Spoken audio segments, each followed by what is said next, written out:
Author's Playhouse.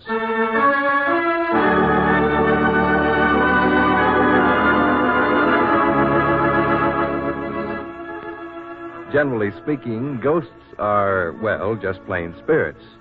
Once in a blue moon, though, you'll run into a spirit who thrives on spirits. Tonight, Author's Playhouse presents Julius Fast's hilarious fantasy of a ghost with a talent for crime and a taste for John Barleycorn, My Friend Merton.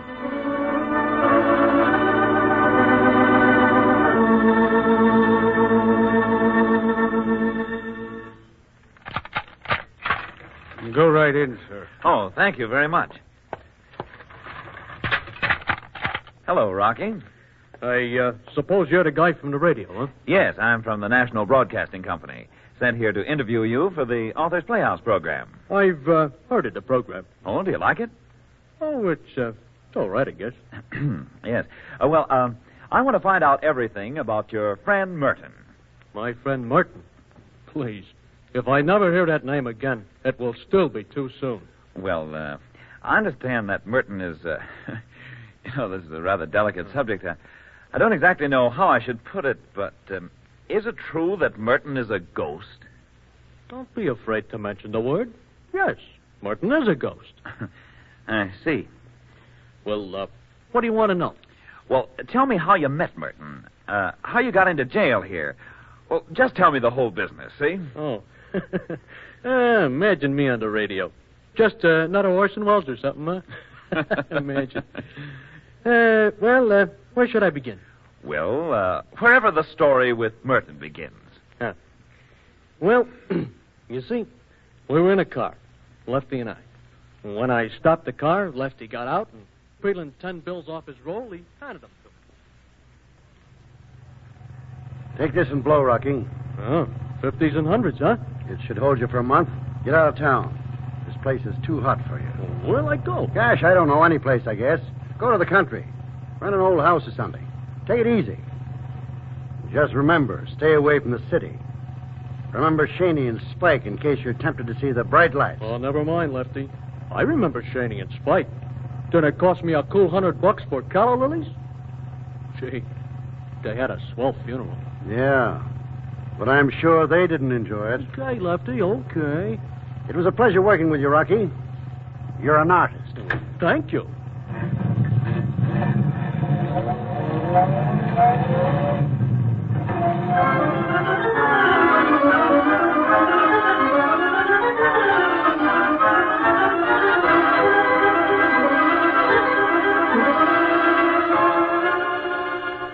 Well, I pushed out of the city and headed west. 4 days later, I hit Petersburg. It was raining to beat the band. I looked up the nearest real estate office and then leaned my elbow on the bell.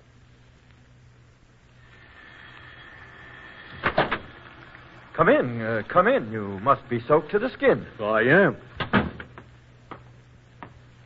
Let me take your hat and coat, will you? You can go right into my office there. Oh, thank you.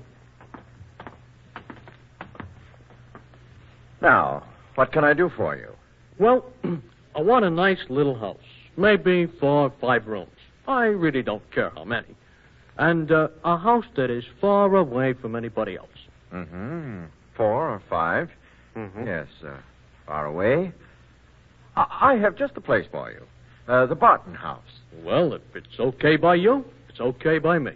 You certainly do business quickly, Mr. Smith. Just plain Smith. Just let me have the key and then tell me how to get there. Don't you even want to see it first, Mr. Smith? If the house is good enough for you, Mr. Driscoll, it's good enough for me. Now, can you also tell me one more thing? Well, I hope so. What? Where is the nearest liquor store?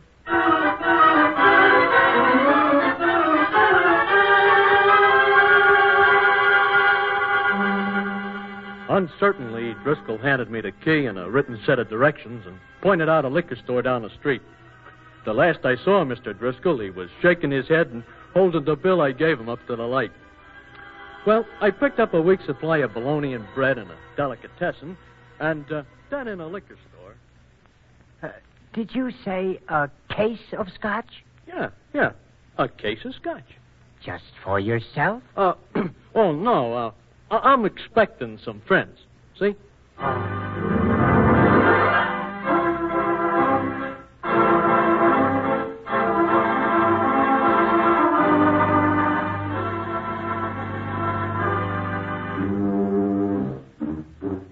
The road out to the Barton place looked like a bridle path. But the house itself wasn't too bad.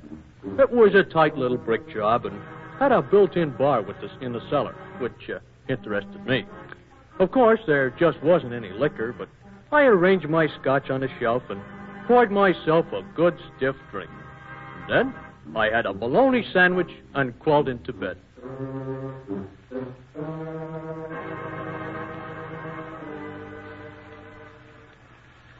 I woke up again about 4 o'clock in the morning, and it was still raining. I could hear the drops on the roof steadily. I liked the sound and tried to fall asleep again. But suddenly I had the feeling that something was wrong. I got out of bed, slipped into my bathrobe, and then I opened the bedroom door and looked downstairs. There was a light in the cellar. I slipped my gun into my bathrobe pocket and tiptoed downstairs. Some guy was sitting in front of the bar in a deep easy chair.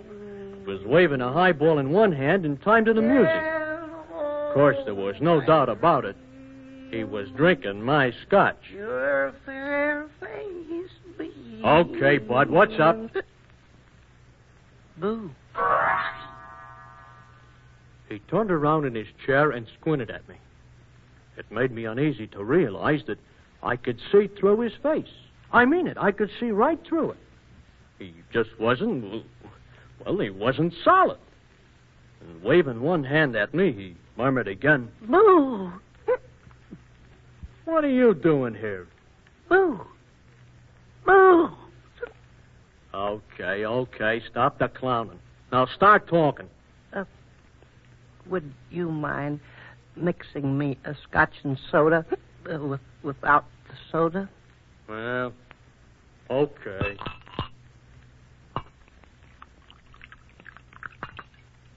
Say, listen. How come I can see right through you? I'm probably a bit tight. Tight? But, I don't... Oh, pardon me. I forgot to mention this. I'm a ghost. Oh, a ghost. Huh? A ghost? Yes, you know, ectoplasm. Wait a minute. I need a drink myself. Oh, I'm not kidding, you know. Really, I'm not. I don't suppose you're scared, are you? No, I'm not.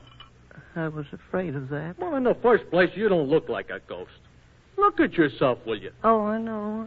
A little guy with sandy-colored hair and watery eyes. I don't get this. How come? How come what? Well, I thought you guys ran around in sheets and scared the liver out of people. What's the setup? Tell me honestly, do you think a sheet would help? No. I mean, could I frighten you if I wore one? No. You're not the type. That's the trouble. I'm not the type. Not the type. Oh, believe me, I've tried, Lord. I've tried, but somehow... Maybe if you laid off the booze. No, it's not because I drink. I drink because of that. Could you dish that out to me again? It's not because of that. It's because of it. That is because of that. Am I making myself clear? Brother, you need another drink. Maybe I do. You're so nice to me. Oh, not at all. Not at all. Well, bottoms up. Yeah, yep. Bottoms up. Yes, you're good to me. Very good. People don't understand me. Don't know what it's like to haunt night after night with no one to thank them or no one to understand. I'll take the next swig right from the bottle, thank you. And it's not that I don't try. Lord knows I'm eager, but I just can't make a go of it. Sure. Wait, I'll get another bottle. Rocky? Yeah? What's your name, Rocky? Why, my name's Rock... Say, wait a minute. How'd you know my name? I guess I'm psychic. I can't help knowing things. Come again? Psychic. I read minds. Oh, yeah. I seen a guy do that at Coney Island once. Say, what else can you do? Lots of things. Now watch. I'll just snap my fingers. See? Half of me's disappeared. Oh, my sweet Aunt Susan. Now watch. There goes my other half. Now all you see is the grass sort of hanging in midair, right? Hey, where are you? Right here, Rocky. Well, this is really... how about the drink? Well? Can you make that go, too? Sure. That's funny. I'll try it again. What's wrong? I must be a little tight tonight. Well, what has that got to do with it? Liquor inhibits me. I can't really express myself. But you'll see, when I'm sober, Rocky, I can make anything vanish. Anything? Yes. And, bring it back later? Oh, how silly. Well, of course I can bring it back. Well, that's really something. Look, what's your name? Merton. Well, stick around, Martin. You and I got a lot in common. A lot in common. Here, have another swig. Thanks. I'll stick around, Rocky. Why, how wonderful. I'll haunt you. That's what I'll do. I'll haunt you. Won't that be fun, Rocky? Yeah, that'll be ducky. You haunt me, Merton, old boy, and will we have fun? Let's drink a toast, Merton. To you and me. Partners.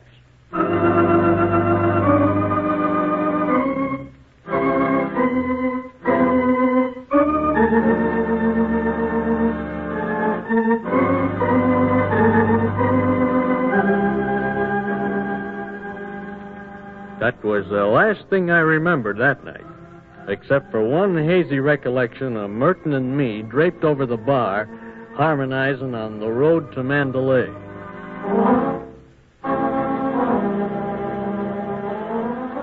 On the next morning, my head felt like a balloon caught in a hurricane. So I steadied myself with a good stiff scotch. And then I sat down to think things over. I didn't think too much about Merton. It made me feel uneasy. I just accepted him as he was. But what really kept me going was the possibility of Merton as a moneymaker. And the clearer my head became, the more ideas I got. So I went down to the kitchen and found Merton there before me, wrapping a half a dozen ice cubes up in a towel. Merton, how would you like a little extra money? But don't talk so loud. Keep your conversation below a whisper. My head feels like something the dog buried last week. Where'd you hide the rest of the scotch? Under my bed. Now, look, Merton, I've got a little proposition for you. After I have a drink, yes. Under the bed, you say? I'll be right back. While he was gone, I cut myself some bologna and bread and started to think. The more I thought about the idea, the better it sounded. Believe me, it was an inspiration. Merton came back, and he looked much happier and a good deal more transparent. And standing in the door, he beamed at me. Ah, my good friend, Rocky. Sure, I'm your friend, Merton. Now, look, here's the setup. Now, listen to me closely. It's very important. I'll bet my bottom dollar, if I had one, it's going to be something illegal. Well, let's hear about it.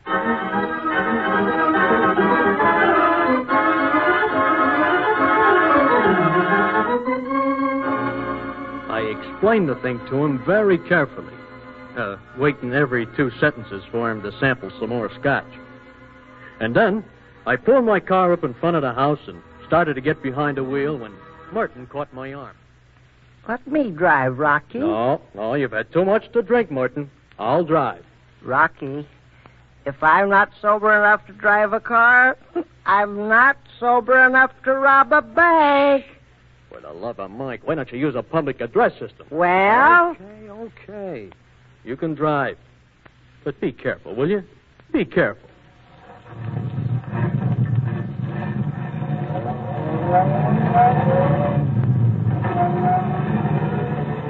It was about 5 miles from the house to town, and when we finally pulled out onto the state highway, Merton let the car out. And I'm telling you, he was speeding. It amazed me how the wheels were able to stay on the ground.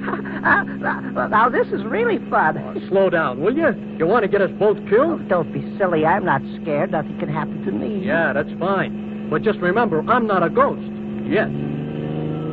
Slow down, you fool. Slow down.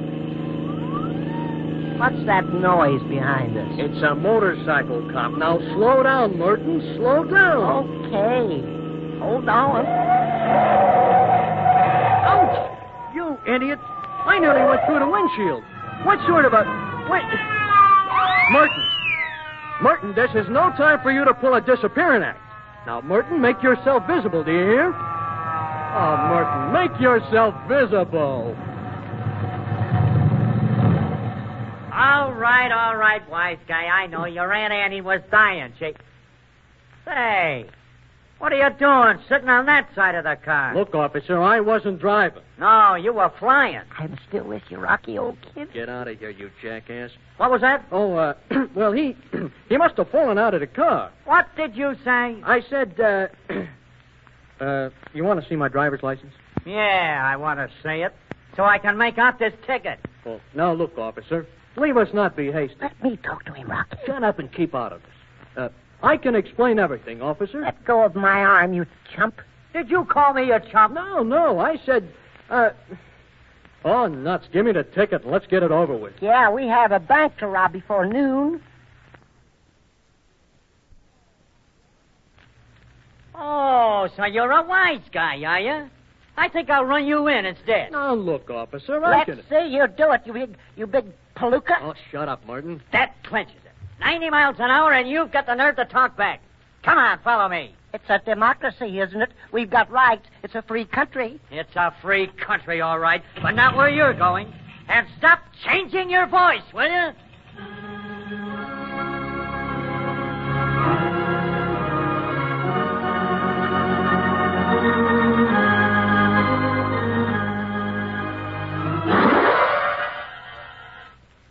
Young man, you've heard of speed limits, haven't you? Okay, Judge, cut the comedy. What's the fine? $50. That's fair enough. Here you are, Judge. And 30 days. Take 'em away.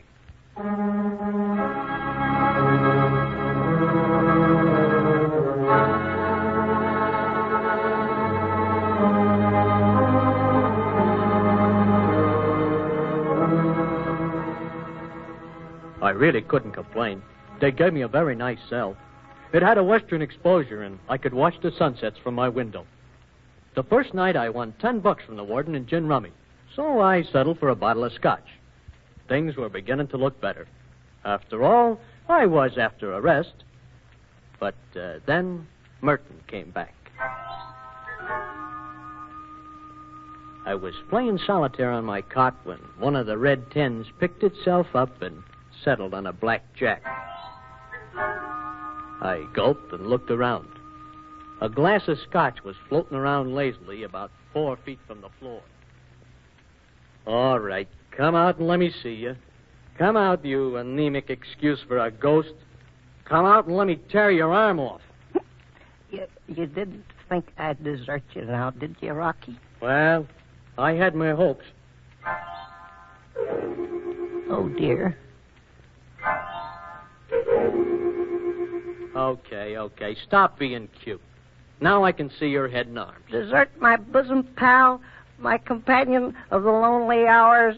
Not me, not Merton. Look, either appear completely or disappear. None of this 50-50 business, if you don't mind. You don't understand my ectoplasmic limitations. Ectoplasm, my great aunt. What do you want now? Rocky, my boy, I got you into this, and I'll get you out. Trust me, Rocky. Okay. You're asking for it. I'll get rid of you and fast. Warden!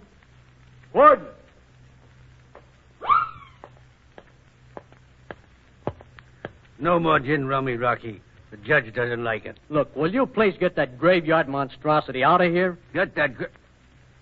Say, that's pretty good. That glass suspended in midair. Magic, huh? So, you're one of them amateur magician fellas, huh? No wonder my $10 went so fast. Well, you're not getting any more dough out of me. Now, was that nice, Rocky? And me trying to help you? Say, are those the... They sure are. Well, let me have them. First, you've got to promise something. Okay. What? You're the first really friend I've ever had. Your hard exterior doesn't fool me a bit. Beneath that hard exterior beats the heart. Yeah. Next week, East Lynn. Now, what's the point? Let me haunt you always, and I'll give you the keys. Are you nuts? I'd rather be in jail. Then for a year? No. Well, I tried. Take the keys anyway. Now, don't feel so bad. I'll buy you a drink the moment we get out. Okay, Rocky. That's fair enough.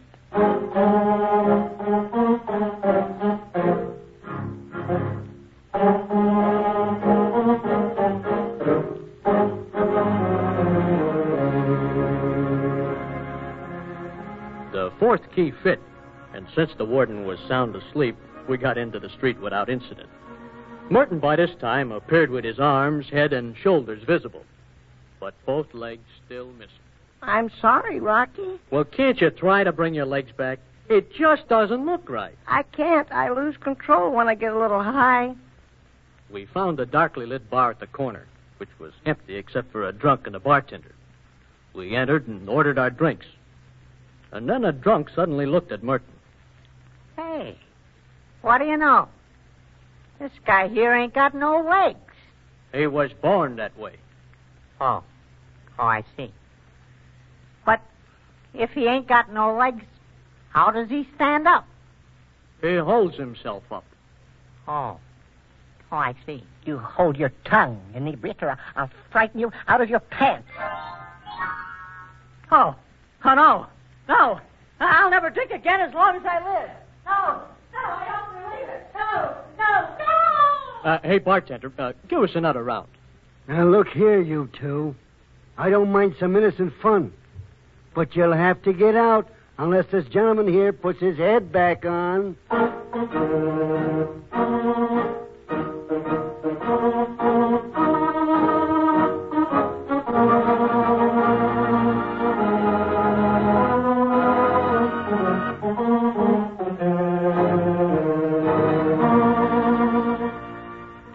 I finally managed to get Merton outside, and the night air seemed to sober him up. His head came back, and so did most of his legs. We hailed a passing taxi and got in. Where to, gents? You can drop me off at the graveyard. Ha! That's a good one. Shut up, Merton. Driver, do you know where the bank is? The trust company? No, the savings bank. You want to go there? At this time of night? Well, I can't think of the address, and I'm going to the house right around the corner from the bank. Oh, I get you, Chief. You mean the banker's house, I guess.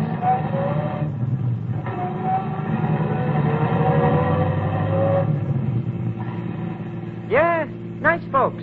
You know 'em? My son, Benny, he goes out with Roseanne. She's the youngest kid. Nice girl, but a little wild. Spare us the background. Just drive us there. Do I guess right, Rocky? Are you going to rob the B-A-N-K? Shut up, Merton. I think the driver heard you. Here you are, gents. This is the bank. That'll be 50 cents.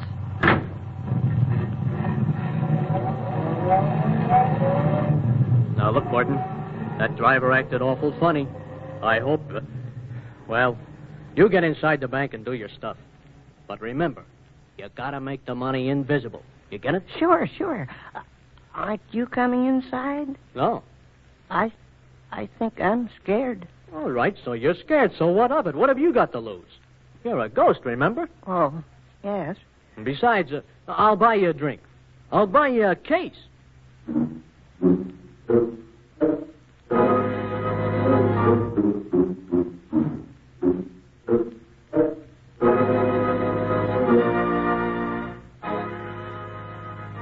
Well, that clinched the argument. And Merton started up the steps. But before he reached the top, he He just faded away into thin air. I lit a cigarette and leaned against a lamppost. And then a taxi pulled up to the curb, and it was the same driver who just dropped us. And a cop was sitting alongside of him. Hey, I want to talk to you. What are you doing here? Waiting for a friend, that's all. That's the guy, all right, officer. The same guy. Only he had a friend with him last time. Well, sure I did. That's the friend I'm waiting for, see? What's this about robbing a bank? Can a guy around this town crack a little joke? Well, I know it does sound screwy. But you can't be too careful, you know. Now, you see, everything would have been all right, except for one little thing. Just at that moment, Merton came down the steps. He materialized halfway down, his arms full of green banknotes. And some of them fell on the steps, and the others just blew all over the street. Well, he walked right up to me, dumped them all right in my arms, and then waved something in the air. Look what I found in the cashier's drawer. It's a bottle of rye. But what the devil, a drink's a drink, right?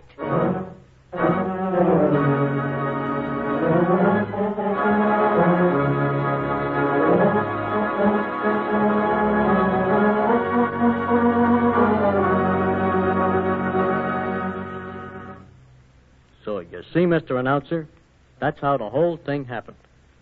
This time, they gave me a cell with an eastern exposure, so I'm raising nasturtiums in a window box. You see, they need the morning sun.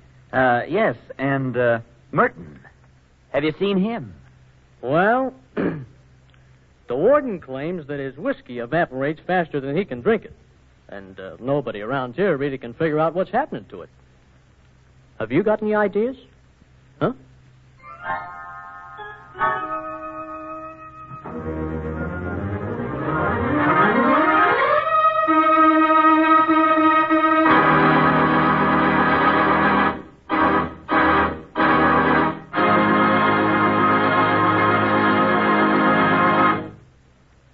You have heard Julius Fast's story, My Friend Merton, adapted for Author's Playhouse by Guy Debris. Merton the Ghost was played by Mr. Clarence Hartzell and Rocky by Mr. William Bigley. Others in the cast of Author's Playhouse tonight included Mr. Norman Gottschalk, Mr. Arthur Hearn, Mr. Michael Romano, Mr. Herbert Butterfield, and Mr. William Everett. The music was arranged and played by Mr. Elvin Owen. Production was under the direction of Albert Cruz. Next week, same time, same station, Author's Playhouse will bring you Cornell Woolrich's gripping story of a haunted man. Goodbye, New York.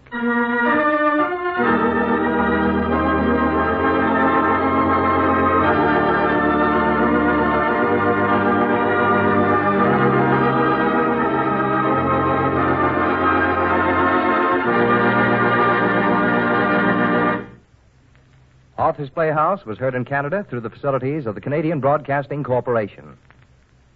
This is the National Broadcasting Company.